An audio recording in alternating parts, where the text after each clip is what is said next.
coucou, on se retrouve aujourd'hui pour une nouvelle vidéo. On se retrouve pour une FAQ, donc une foire aux questions sur la pose américaine. Hello, merci encore pour toutes tes vidéos, tu es une source d'inspiration pour moi. Je voulais savoir concernant la pose américaine, est-ce que tu crées un bombé? Alors le bombé est déjà dans la capsule, c'est la particularité des capsules Gelix, c'est que c'est une capsule en gel. Pas besoin de faire un bombé, c'est pour ça que c'est extrêmement bien pour les personnes qui souhaitent se faire les ongles seules à la maison. Par exemple, ma sœur utilise cette méthode uniquement maintenant et elle a de très jolis ongles sans pour autant se casser la tête à cet état. Est-ce qu'il est obligé d'appliquer une base coat? Continue comme ça, merci beaucoup. Si tu pars de la rubber base, moi je la conseille. Maintenant c'est vrai, encore une fois ma sœur, je la donne comme référence parce que maintenant qu'elle s'est lancée seule, puisqu'on n'habite pas dans la même région, ben, elle m'étonne et elle me fait découvrir des choses. Donc j'ai découvert qu'elle collait ses capsules Gelix avec le Wrap Gel d'ongle 24 et apparemment ça tient bien.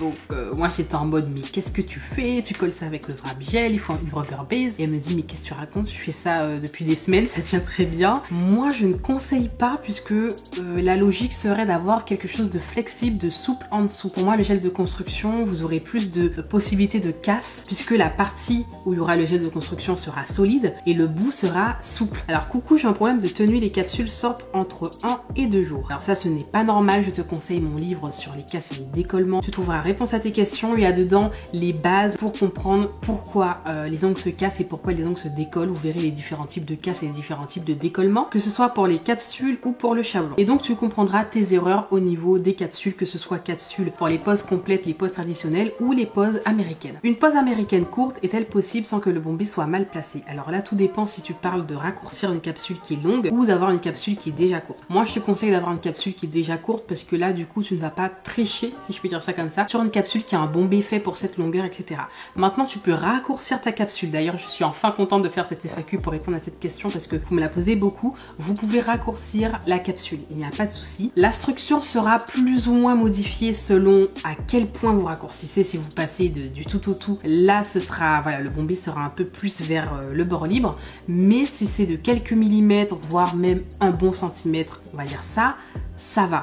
Voilà, la structure n'est pas tant modifiée que ça, le bombé est convenable. Personnellement, j'ai déjà raccourci des capsules qui sont longues, donc celles que j'utilise d'ongle 24, les ballerines, et tout va très bien. Mais comme je vous ai dit, je ne raccourcis pas non plus de façon à ce que ce soit qu'il me reste 1 mm, quoi, par exemple. Pourquoi préfères-tu la pose américaine? J'avais répondu à cette question sur Instagram, si vous me suivez déjà, vous avez déjà ma réponse. Si vous ne me suivez pas, n'hésitez pas à le faire dès maintenant. Et je disais qu'en fait, je ne préfère pas la pose américaine, je vais préférer une technique à une autre, et encore préférer, c'est un bien grand mot, ce sera sur le moment. Par exemple, la pose américaine, là j'avais un petit rush avant le confinement, le reconfinement, et j'avais pas le temps de me faire des extensions chablon. Mais je ne préfère pas vraiment de technique en soi. Je vais plutôt opter pour une technique par rapport à certains critères, certains avantages que j'y trouve sur le moment. Quand je veux vouloir des ongles courbés, je vais prendre des capsules. Quand je veux vouloir un certain design sur mesure, vraiment sur mesure, ce sera du chablon. Et la rapidité, ce sera les capsules Gelix. Comment retire-t-on une pose américaine? Je vous ai fait une vidéo des poses sur le sujet. N'hésitez pas à aller la voir, je vous mettrai dans le i juste en haut. Alors, mieux vaut base non catalysée sur ongle plus base dans la capsule ou uniquement sur la capsule. Alors moi, tu pourras le constater maintenant, je mets uniquement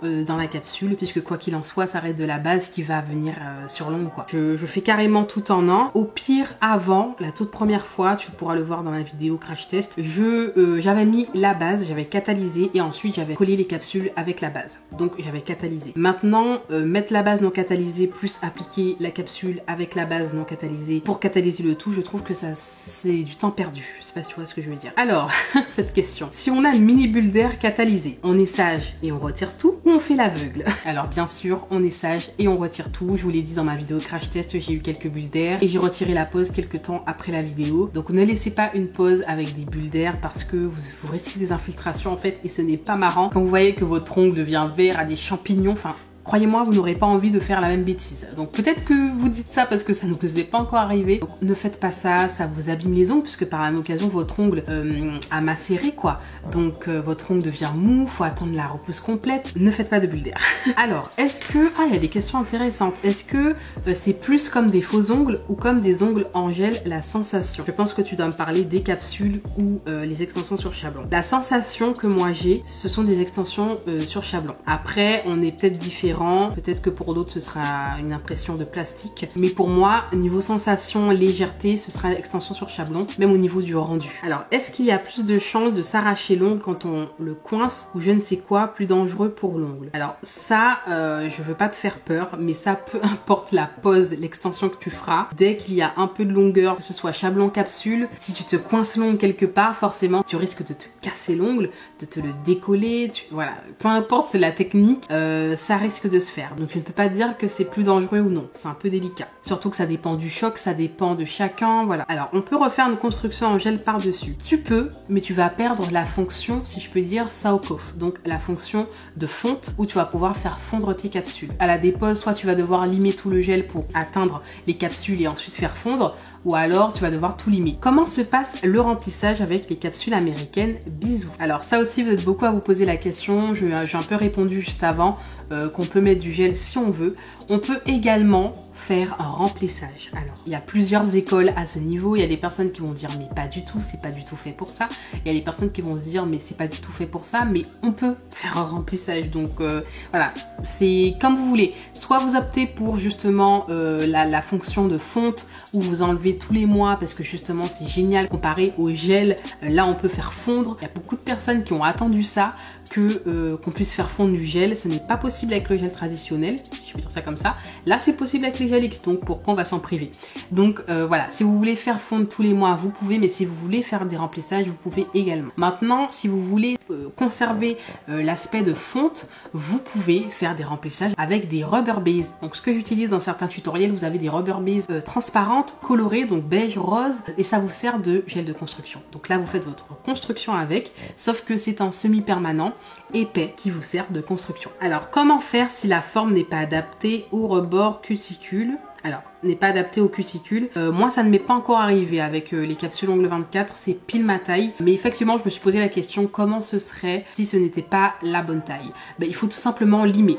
Les capsules, c'est pas du tout comme le chablon, du sens que c'est une forme, quelque chose de prédéfini, mais on peut quand même faire un petit sur-mesure. Ce n'est pas du tout comme le chablon, c'est 100% full sur-mesure, mais là on peut quand même réadapter, limer, que ce soit le bon arrondi, que tu fasses pas, par exemple tu limes pas trop rond, trop carré, voilà, il faudra vraiment bien faire les choses. Alors, il y en a qui mettent une fine couche de rubber base pour commencer, t'en penses quoi? Alors dans ma première vidéo crash test, c'est ce que j'ai fait. J'ai mis une fine couche de rubber base, j'ai catalysé et ensuite là j'ai collé la capsule avec de la rubber base. Mais comme j'ai dit précédemment, je trouve que c'est une perte de temps. Ça ne tient pas mieux comme ça, il n'y a pas d'impact.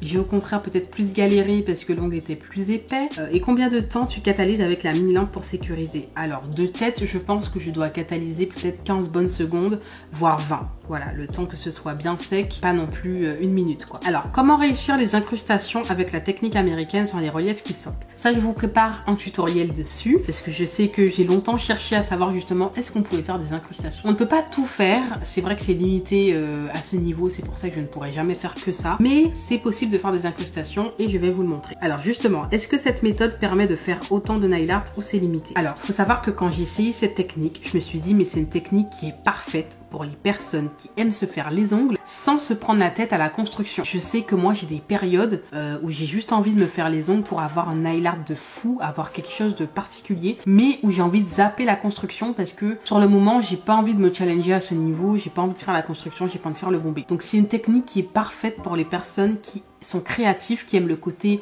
dessin, voilà, les personnes qui sont hyper fortes en dessin, même sur ongles naturels, par exemple, si elles veulent se faire des ongles plus longs, les capsules Gel X, c'est parfait parce que ça leur permet d'avoir une bonne construction et pouvoir faire de beaux dessins dessus, de beaux nail art, mais des trucs hyper dingues. Donc déjà ça, je trouve bien pour ça. Maintenant, c'est vrai que c'est limité, comme je disais, pour les incrustations. Si on veut vraiment des incrustations de décors, de gros décors, ce sera limité. Mais sinon, les choses basiques, franchement, on peut faire pas mal de choses quand même. Quels sont les inconvénients de cette technique pour les clientes? Alors, au niveau des inconvénients pour les clientes, ça c'est une bonne question. Parce que moi, j'avoue que je vois des avantages, du sens que par exemple, c'est très bien pour les clientes qui ne reviennent pas tous les mois, qui peuvent se les retirer seules à la maison avec de l'acétone. Donc déjà, pour la dépose, ça leur facilite la tâche. Par exemple, là, en confinement, elles ne vont pas galérer. Généralement, ce sera une prestation qui sera moins chère que les extensions Chablon. Donc, ce sera avantageux financièrement pour elles. Hello, la tenue est-elle comparable au Chablon ou même capsule? clairement. Pas de questions, tu m'as donné envie de tester les poses américaines, top, ben, génial. Franchement, vous verrez que autant vous pouvez y trouver des inconvénients parce que ce n'est pas du sur-mesure. Si vraiment vous êtes pro chablon, laissez tomber. Mais si vous, comme moi, vous pratiquez les capsules depuis toujours et que ça ne vous pose pas de problème, vous allez voir que vous allez kiffer normalement. Alors, conseilles-tu à une débutante de commencer par la pose américaine? Alors, tout dépend si tu as un objectif professionnel ou non. Est-ce que tu débutes juste dans l'onglerie pour te faire les ongles sur toi? Est-ce que c'est une passion ou est-ce que tu veux être prothésiste ongulaire? Si tu veux être prothésiste ongulaire, je ne te conseille pas parce que la base même du métier de savoir créer un ongle de A à Z, que ce soit sur chablon, sur capsule, mais si tu démarres avec la pose américaine, tu ne vas pas comprendre les bases telles que créer la construction, donc imaginer une construction et la faire véritablement. En fait, c'est tellement beau à faire. Enfin, je sais que moi, je me suis souvent challengée et je vous l'ai dit en Insta Story que c'est ce qui me fait vibrer. Il n'y a pas d'autre mot. On se challenge, le fait de créer un ongle de A à Z. On est encore plus fiers de nous parce que je ne peux pas dire que la pose américaine on n'est pas fiers de nous puisque ça reste du travail. Vous l'avez vu dans la vidéo où mon chéri me fait les ongles. Vous avez beau faire la pose américaine, si l'application de la couleur n'est pas top, voilà, les étapes qui vont suivre ne sont pas top, ça ne va pas être joli. Donc la pose américaine c'est du travail, mais ça n'a rien à voir avec la pose traditionnelle où on crée l'ongle de A à Z. Donc moi je te conseillerais de commencer dans le vif du sujet où tu crées un ongle de A à Z, que ce soit sur chablon, sur capsule. Tu pourras retrouver plusieurs tutoriels sur ma chaîne. Là faudra faire ton choix. Les chablons restent ce qui est universel, c'est-à-dire que les capsules ne vont pas à tout le monde. Moi je pratique encore puisqu'il y a des personnes sur qui ça va nickel comme moi. J'ai des clientes sur qui ça va nickel, ça fait des années qu'on fait des capsules, ça tient nickel. Mais il y en a d'autres, c'est que du chablon, donc il faudra adapter les prestations à vos clientes si vous proposez des capsules. Le truc avec le chablon, c'est pour ça qu'il y a des personnes qui ne font plus de capsules mais que du chablon. Le contraire est compliqué, voilà. Je ne vous conseille pas le contraire, donc faire que des capsules et pas de chablon. Du sens que les chablons sont universels. Vous n'aurez pas à vous dire est-ce que le chablon va aller à telle personne, ça va à tout le monde. Ongle rongé, ongle pas rongé, ongle long, ongle pas long, hein, ongle bombé, ongle qui pousse vers le bas, vers le haut, par là, par là. Les chablons, ça va, on peut tout faire avec, redresser. En fait, c'est du sur mesure. Donc, moi, je te conseille de commencer sur capsule parce qu'on a pratiquement tous commencé sur capsule du sens que on rentre dans le vif du sujet, mais pas trop. Le chablon va vraiment être un peu plus complexe du sens que tu crées tout de A à Z, alors que la capsule, tu auras quelque chose de prédéfini et tu vas vraiment plus t'entraîner sur le bombé. C'est pour ça qu'on a tendance à commencer avec les capsules pour comprendre le bombé, tout ça, tout ça. Et une fois qu'on a compris un maximum de techniques, quand on passe sur chablon, c'est un peu plus simple, un peu plus évident parce qu'on a que le chablon qui nous aide, on a que les repères du chablon, sinon on n'a pas de forme prédéfinie. Une fois qu'on retire le chablon, on n'a plus rien. La pose américaine, pour moi, c'est un bonus. C'est un bonus. Là, je parle dans le cas où vous êtes prothésiste angulaire et que vous voulez faire du gel, extension, bien sûr. Il y a des prothésistes qui font que la pose américaine. C'est à vous de voir vraiment, comme je dis, chacun se gère, chacun gère son business. Si vous voulez faire que des poses américaines en tant que prothésiste angulaire, vous faites que ça et vous pouvez apprendre qu'avec ça. Mais je vais pas vous mentir que voilà, il vaut mieux apprendre à créer un faux ongle quand même. La pose américaine est un plus pour moi, c'est un bonus, c'est une technique en plus. Voilà, je sais pas si vous voyez ce que je veux dire. Hello, comment fais-tu pour rendre les capsules Gelix plus rigides? Merci. Alors, les capsules Gelix, quand vous regardez par exemple sur Ongle 24 les vidéos qu'ils font de présentation, ils vont pincher la capsule. Et quand on voit comme ça, on se dit mais c'est hyper mou, c'est hyper souple, ça va pas tenir. Et c'est pour ça qu'au départ, j'avais un peu du mal à commencer à investir dans cette technique puisque je me suis dit mais ça tient ce truc, enfin, j'avais vraiment un doute sur la tenue. Et puis finalement, on se rend compte que quand on colle avec la rubber base, déjà, forcément c'est plus rigide au niveau de l'ongle naturel. Puis quand vous mettez les deux couches de couleur plus la finition, c'est comme une pose normale. Ce n'est pas aussi rigide qu'une pose en gel ou une pose en acrylique, mais c'est beaucoup plus rigide. Juste avec 3 couches de produit, donc 2 couches de couleur et une couche de finition. Maintenant, si ce n'est toujours pas assez rigide pour toi par rapport à ton rythme de vie, par rapport à la longueur, voilà, peu importe les raisons, tu peux appliquer des fines couches de rubber base, donc transparentes ou colorées comme j'ai fait dans ma pose avec les dragons. Je te mettrai le tutoriel juste ici. J'ai appliqué des couches de rubber base et ça m'a durci l'ongle parce qu'en fait c'est une base épaisse, donc un peu comme une construction en gel, sauf que ce n'est pas du gel, c'est du semi-permanent. Peut-on colorer les capsules avant de les coller? Je ne conseille pas. Ça pourrait être une très bonne idée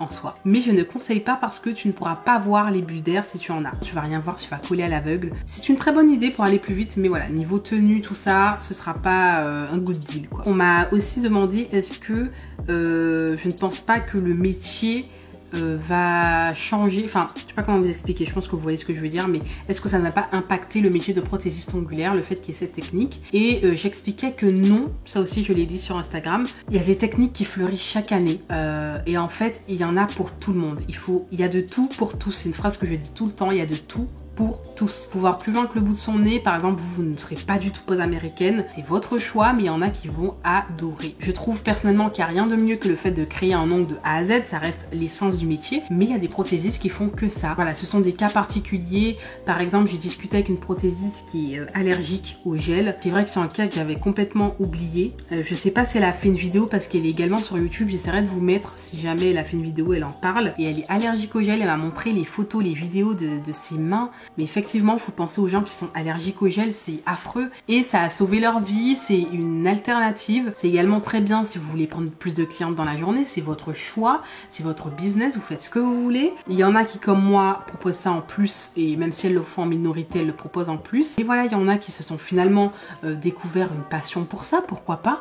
Il y a de tout, il y a de tout, il y a de tout, mais c'est pas pour autant, voilà, on doit être des millions à faire ce métier et forcément, c'est pas une technique comme ça qui va faire que le métier, l'essence même du métier va s'oublier. Faut pas oublier que c'est, voilà, on est prothésiste ongulaire, tout est dans le terme. On crée des faux ongles. Maintenant, s'il y a des techniques en plus, des choses en plus, chacun voit midi à sa porte, c'est à chacun de piocher ce qu'il aime bien, ce qu'il n'aime pas. Voilà, chacun prend ses décisions. Maintenant, voilà, n'ayez pas peur pour l'avenir du métier, quoi. Donc, voici pour cette FAQ. J'espère qu'elle vous a éclairé.